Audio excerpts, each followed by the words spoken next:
Welcome back to Rugby DNA, and today we are still talking British and Irish Lions tour down under. And as a neutral, I've thoroughly enjoyed this series. It turned out to be a lot more spicy, a lot more competitive than many people thought. Some were even calling for the Lions not to tour down under anymore because it's too easy, too one-sided, a walk over, a walk in the park. But let's give the Aussies some credit, man. Since that First Nations game against the Lions, they really stepped it up and it's become intriguing, combative, very spicy, and quite a bit of niggle and a bit of sting in there. And as a neutral, we have thoroughly enjoyed it. I've thoroughly enjoyed it as a neutral. And so we're going to take a look today at Dan Sheehan's suspension. He's been suspended for 4 matches after an illegal clear out on Australian fly-off Tom Liner. And so we're going to take a look at that in a little bit more detail. And this is the statement put out by World Rugby. And it says, the independent FPRC, that's a foul play review committee, has confirmed a 4-match suspension reduced to 3 upon the successful completion of the coaching intervention. So that means that Sheehan is suspended for 4 matches. If he goes for some extra lessons on how to clean a ruck out, he can bring it down to 3. So who knows if he'll be attending those extra lessons. Anyway, and he was suspended for action contrary to law 9.20a, which is charging into a ruck. And so that's an important distinction there. He's been suspended for contravening law 9.20a. And so in determining the sanction, the committee noted in these submissions the player had not accepted that foul play occurred and did not accept that the offence warranted the citing. So that's very interesting. Sheehan accepted the ban, the suspension, but he did not accept that he had done anything wrong. So Sheehan thinks that he's innocent, that he did nothing wrong. And to be honest with you, I kind of agree with him. And this wording is quite interesting by World Rugby. And let's read on a little bit. The committee reviewed the matter, including submissions and footage, and determined that Sheehan's actions were contrary to law 9.20a, charging into a ruck or a maul. In determining foul play, the committee found that Sheehan's actions were reckless. And this is also an interesting part. The committee found that he made head contact with the Australian player, that his actions amounted to a high degree of danger, and that no mitigation applied. That's also quite interesting. And so he'll miss some of the URC games for Leinster. And let's look at law 9.20, and let's dig into this a little bit more. And it says there at a player must not charge into a ruck or maul. Charging includes any contact made without binding onto another player in the ruck or maul. And so Sheehan was definitely binding. We're going to take a look at that video clip. He was definitely binding. But I'll admit that he was charging. What is charging? That's going in there basically at full tilt or with quite a bit of force or velocity behind you. And so he's been suspended because of charging into a ruck. And according to the actual definition of the law, that is, not binding on a player that you are cleaning up. But he definitely did bind on Tom Liner. If we look at B, it says a player must not make contact with an opponent above the line of the shoulders. And so that's another interesting aspect of this, because he definitely made contact with Liner's head. There was definitely contact with his elbow, shoulder, upper arm on Liner's head, and that's probably what caused the concussion. So, but that's not what he was cited for.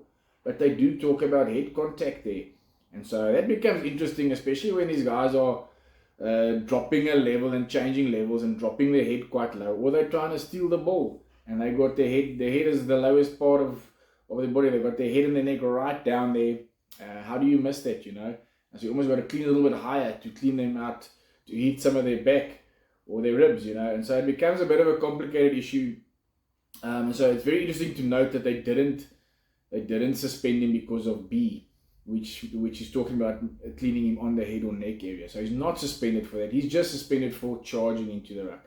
And so that becomes interesting, a very interesting wording. And a very interesting distinction of what is actually suspended for. So let's take a look at that actual incident. And so we'll see Sheehan here. A hooker's eyes just light up when he sees a fly off in there. And he was excited to see Tom Liner there.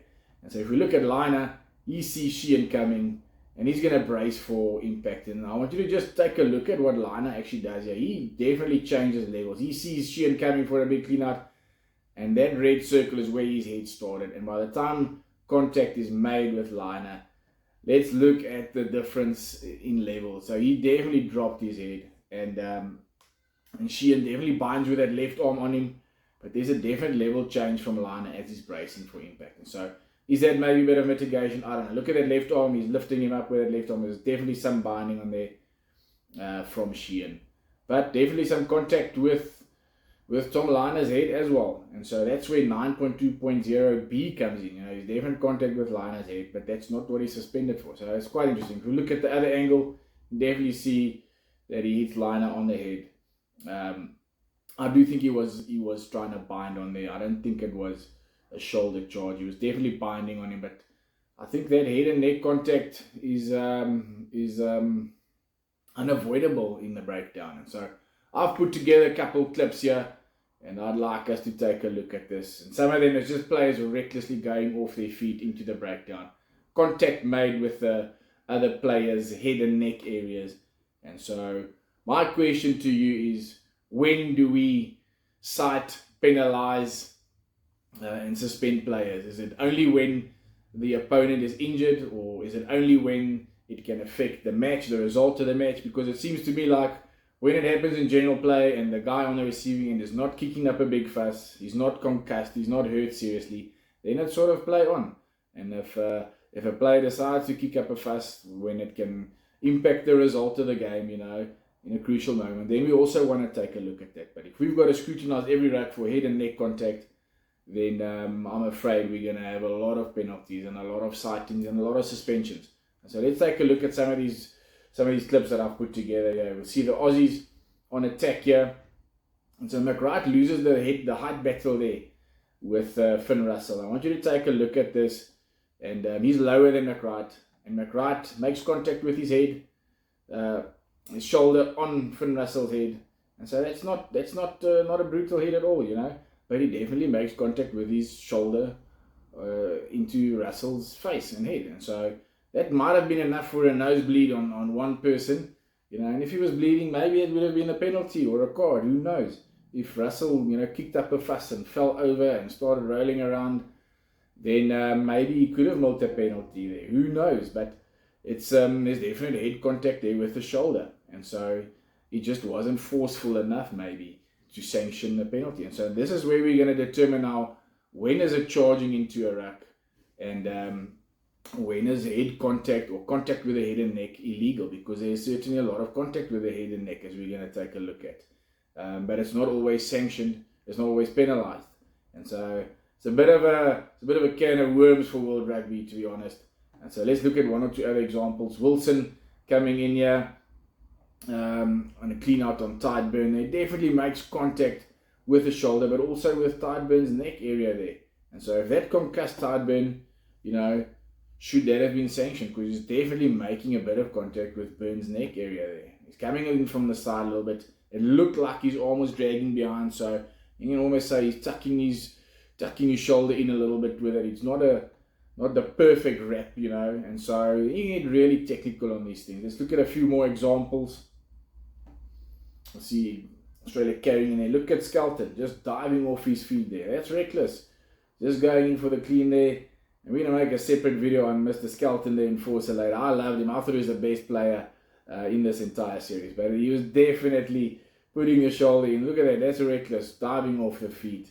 And close to the neck and head area there of that Lions player. And so we've got to be careful where we're going with all this citing. If you look at Tupou here, in his clear out, you know, he's definitely grabbing around Itoja's neck there. And so it's not a neck roll, but you're not allowed to grab around the head and neck. Look at that left arm around the head and neck area there. And so where we're going with this citing, guys, and just looking for these little things, you know. And so I'm all for player safety, but we're going to have to be really careful in terms of what we cite, because the honest truth is that we can find something in every third ruck that's going to be, you know, contrary to player safety. And so let's play this through a little bit more. Aussies on attack again. I want you to see this ruck from Kinghorn counter-rack there on Mr. Liner again. And who knows what actually concussed. Maybe it was this hit that concussed Tom Liner. But that was a proper counter-rack from King on there. Let's take a look at that again. And so ball safely won by Aussies. Ball's gone. And look at that hit. And so it's on the shoulder. But that's a proper counter-rack. I think that's charging into the breakdown, to be honest. That to me would be contrary to law 9.20a. I think King On is charging into that. Why was that not cited? And it certainly was forceful enough. And so interesting questions there. And so let's play on a little bit here. Look at that clean out from Wilson on Bundy Aki. So Bundy Aki is a real tough guy. But that's on the head and neck area of Aki there. And so Aki won the height battle there. And Wilson still comes in on Aki's head and does a clean out there. Aki's a tough guy, takes it, carries on playing. But if Aki squirted out of that breakdown, rolling around, he might have milked a penalty. They might have gone back and looked at it.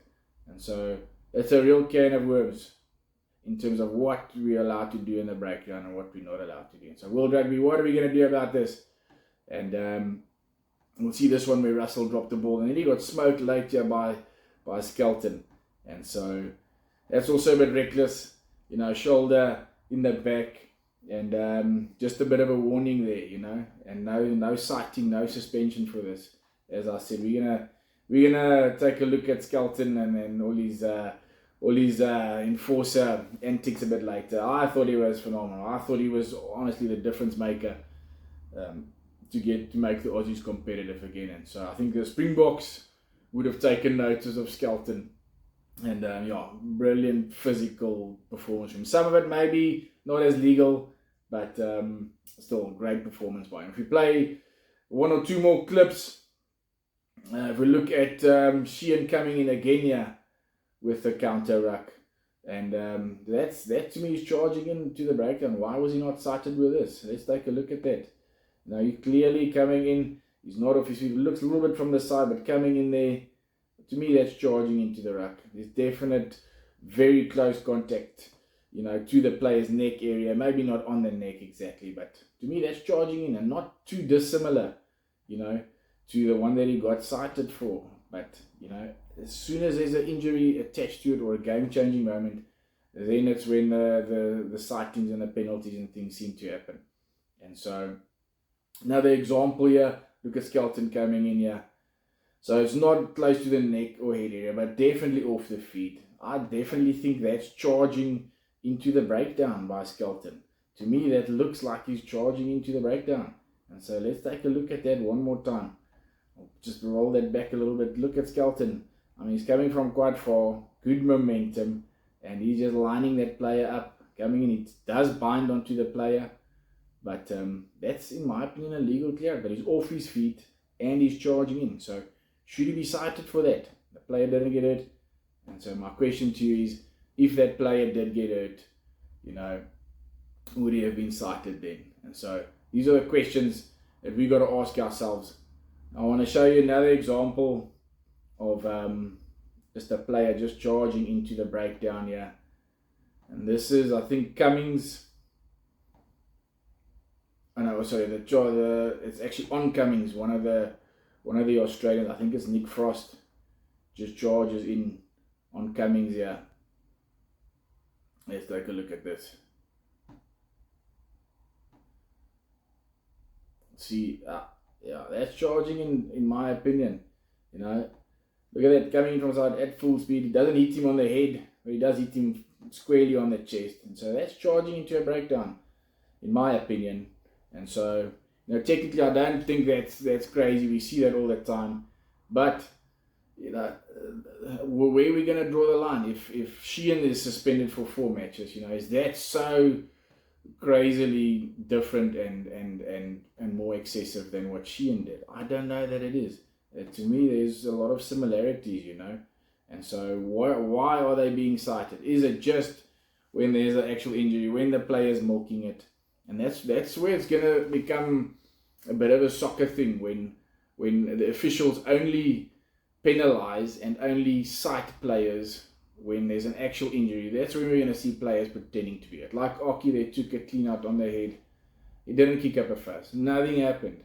And so he's going to look at it and say, hey, listen, if I roll over and make a big scene of it and hold my head and go for a, get the medic to come and look at me and do a bit of a check-up on me, then the officials are going to look at it. And so then players are going to start milking it and becoming soccer players. And that's what we don't want. And so anyway, let's take a look and a listen at the Aussies just carrying on about this. Let's take a look at this incident of Sheehan, and just take a listen to what the Aussies are actually saying here, and how they really just milk it, and it's like the worst thing they've ever seen. And so let's take a look and a listen at this. We saw what had happened that led to the HI. He's as tough as they come, this kid, and this is so bad. Yeah. So bad from Sheehan, and I do not understand how we don't have the ability to have that nailed in the right way in the moment, because that is... So I don't know, if it is so bad, what about these other incidents? Are they not all so bad? And what do you think? Put it in the comments. Are we really enforcing the law to the letter at every breakdown? Every time they go off their feet, every time they're charging into a ruck, every time there's a bit of contact with the head and neck area, are they getting penalized? And are they getting sanctioned and suspended after that? Or are the officials only penalizing and sanctioning players when there's an injury, when it looks like the player's hurt, when the players kick up a fuss, and when it's a match-defining moment? Then we want to look at that. Anyway, these are interesting things. I think it's a bit of a can of worms. Rucks are unsafe moments in a game. It's a crazy place, a breakdown. And so there's so much going on. And I think it's a bit of a can of worms. I don't know what World Rugby is going to do to sort it out. Put it in the comments, make some suggestions. How can we sort the breakdown out? Because in my opinion, it's a bit of a mess. It's a bit of a lottery. And if you really want to find something to penalize and scrutinize, you'll always find something. Anyway, still love this game. What a great series down under. Congratulations again, British Lions. And Aussies, well done for coming back. That's a great victory in the rain. And thoroughly enjoyed it as a neutral. Put something in the comments and hit that subscribe button. We've got a cool series on this tour down under that we're going to make with some cool behind the scenes stories and theories. Enjoy it, guys. Cheers.